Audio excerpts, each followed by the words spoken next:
പറഞ്ഞില്ല 15 വർഷം മുമ്പെന്ന് പറയുമ്പോൾ ഇവിടെ ഒരു സ്ഥലത്തും സൈക്കാട്രിക് ഡോക്ടർമാർ ഇല്ലായിരുന്നു.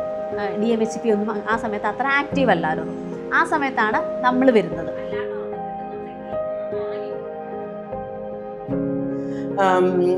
Involving the community, empowering the community, അവരെ കൊണ്ട് തന്നെ അവരുടെ കൂടെ നമ്മൾ ചെയ്യുന്നു എന്നുള്ളതാണ്.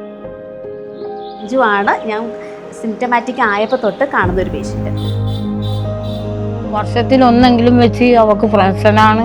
ഈ സെന്ററിൽ പോകാൻ തുടങ്ങിയിട്ട് ഇന്ന് വരെ അവൾക്കൊരു ക്ഷീണം വന്നിട്ടും ഇല്ല.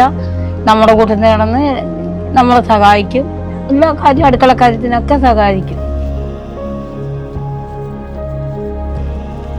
അസുഖത്തിനെയോ രോഗത്തിനെയോ മാത്രം രോഗിയോ ഫോക്കസ് ചെയ്യാതെ ഒരു വ്യക്തി, അവരുടെ കുടുംബം, പിന്നെ അവരുടെ ജീവിതത്തിൻ്റെ നിലവാരം, quality of lifes of the person who's going through this illness and also the family, പിന്നെ ആ കമ്മ്യൂണിറ്റി. ഒരുപാട് പേര് എന്നെപ്പോലെ അല്ലേ ഇങ്ങനെ മരുന്ന് കഴിച്ചിട്ട് ഭേദമാകാതെ എനിക്ക് അവിടെ വന്നിട്ട് നല്ല ഇതുണ്ട് കേട്ടോ, ഒരുപാട് മാറ്റമുണ്ട്.